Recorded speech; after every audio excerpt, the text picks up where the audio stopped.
Many people think of blockchain as the technology that powers Bitcoin. While this was its original purpose, blockchain is capable of so much more. Despite the sound of the word, there's not just one blockchain. Blockchain is shorthand for a whole suite of distributed ledger technologies that can be programmed to record and track anything of value, from financial transactions to medical records or even land titles. You might be thinking, we already have processes in place to track data. What's so special about blockchain? Let's break down the reasons why blockchain technology stands to revolutionize the way we interact with each other. Reason number 1, the way it tracks and stores data.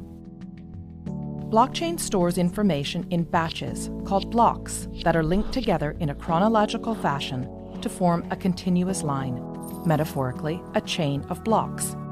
If you make a change to the information recorded in a particular block, you don't rewrite it. Instead, the change is stored in a new block, showing that X changed to Y at a particular date and time. Sound familiar? That's because blockchain is based on the centuries-old method of the general financial ledger. It's a non-destructive way to track data changes over time. Here's one example. Let's say there was a dispute between Anne and her brother Steve over who owns a piece of land that's been in the family for years. Because blockchain technology uses the ledger method, there is an entry in the ledger showing that Adam first owned the property in 1900. When Adam sold the property to Dave in 1930, a new entry was made in the ledger, and so on. Every change of ownership of this property is represented by a new entry in the ledger, right up until Anne bought it from their father in 2007. Anne is the current owner, and we can see that history in the ledger. Now, here's where things get really interesting. Unlike the age-old ledger method, originally a book, then a database file stored on a single system, blockchain was designed to be decentralized and distributed across a large network of computers. This decentralizing of information reduces the ability for data tampering and brings us to the second factor that makes blockchain unique. It creates trust in the data.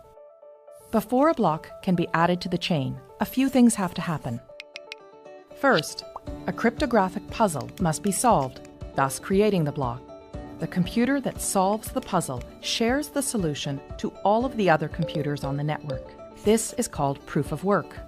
The network will then verify this proof of work, and if correct, the block will be added to the chain. The combination of these complex math puzzles and verification by many computers ensures that we can trust each and every block on the chain. Because the network does the trust building for us, we now have the opportunity to interact directly with our data in real time. And that brings us to the third reason blockchain technology is such a game changer: no more intermediaries. Currently, when doing business with one another, we don't show the other person our financial or business records. Instead, we rely on trusted intermediaries, such as a bank or lawyer, to view our records and keep that information confidential. These intermediaries build trust between the parties and are able to verify, for example, that, yes, Anne is the rightful owner of this land. This approach limits exposure and risk, but also adds another step to the exchange, which means more time and money spent. If Anne's land title information was stored in a blockchain, she could cut out the middleman, her lawyer, who would ordinarily confirm her information with Steve. As we now know, all blocks added to the chain have been verified to be true and can't be tampered with, so Anne can simply show Steve her land title information secured on the blockchain. Anne would save considerable time and money by cutting out the middleman. This type of trusted peer-to-peer interaction with our data can revolutionize the way we access, verify, and transact with one another. And because blockchain is a type of technology and not a single network, it can be implemented in many different ways. Some blockchains can be completely public and open to everyone to view and access. Others can be closed to a select group of authorized users, such as your company, a group of banks, or government agencies. And there are hybrid public-private blockchains too. In some, those with private access can see all the data, while the public can see only selections. In others, Everyone can see all the data, but only some people have access to add new data.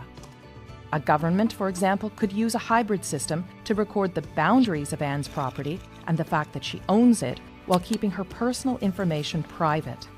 Or it could allow everyone to view property records but reserve to itself the exclusive right to update them. It is the combination of all these factors, decentralizing of the data, building trust in the data, and allowing us to interact directly with one another and the data, that gives blockchain technology the potential to underpin many of the ways we interact with one another. But, much like the rise of the internet, this technology will bring with it all kinds of complex policy questions around governance, international law, security, and economics. Here at the Centre for International Governance Innovation, we seek to bring trusted research that will equip policymakers with the information they need to advance blockchain innovations, enabling economies to flourish in this new digital economy. Learn more about our work on blockchain technology by visiting our website and social media channels.